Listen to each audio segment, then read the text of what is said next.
This is episode 71. I am so happy that you're here, and thank you for joining my show, your coach, Helen Yuskovic.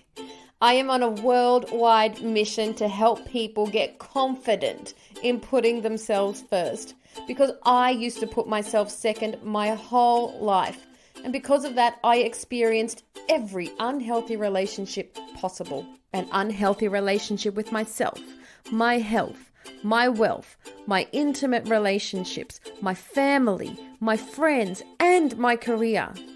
I'm now living in an abundance that I used to just dream about. So I want to pave the way for you too.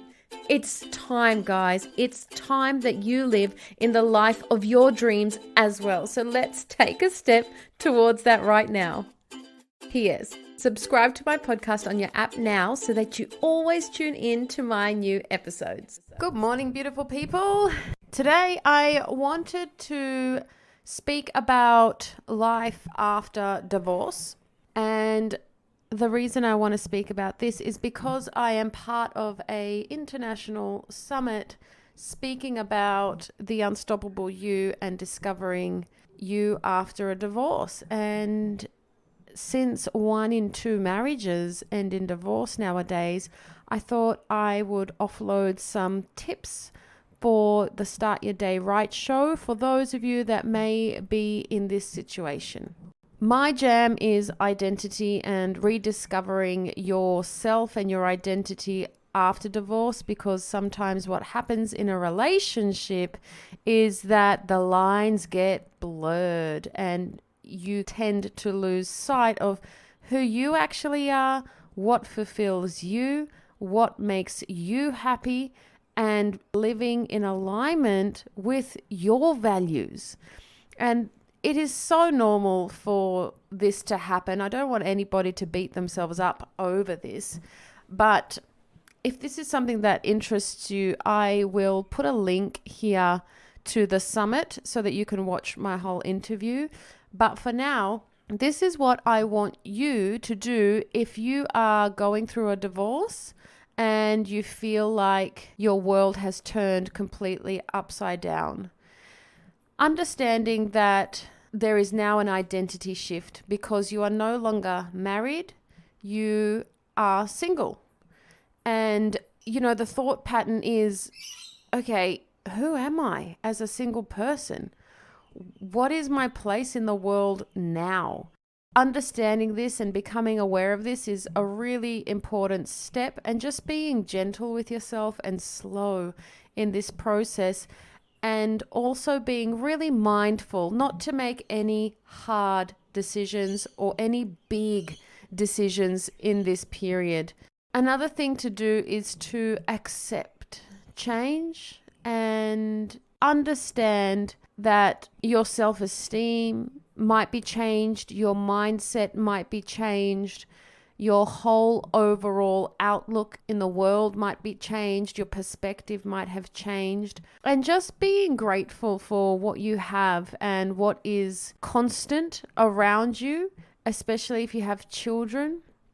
Just finding a place of gratitude that you are healthy, you are well, you are okay.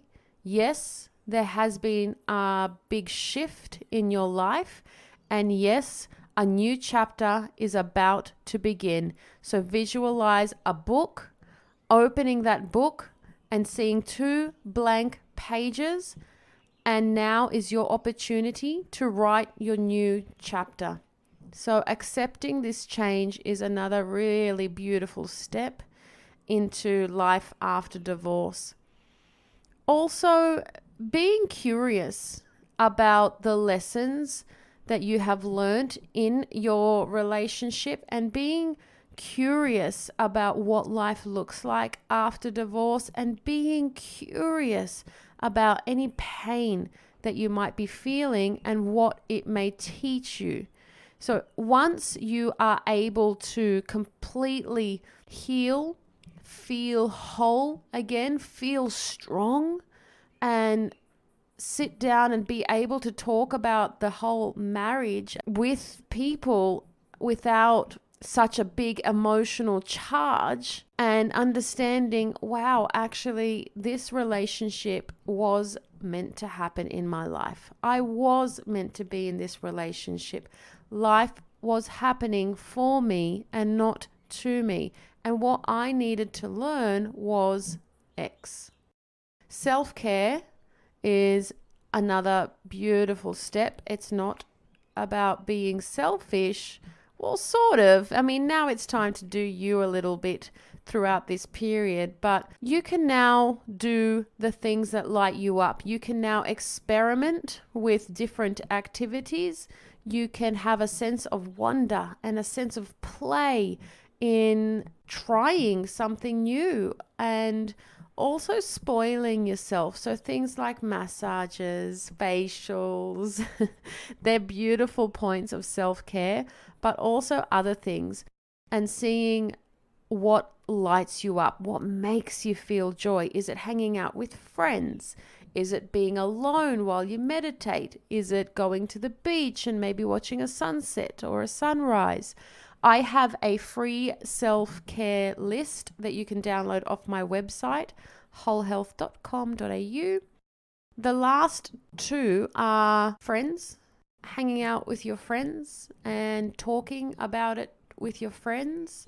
If you don't feel safe connecting or communicating all of these big emotions and this big transition with your friends, then reach out and seek the help of a coach or a therapist or someone that can help you.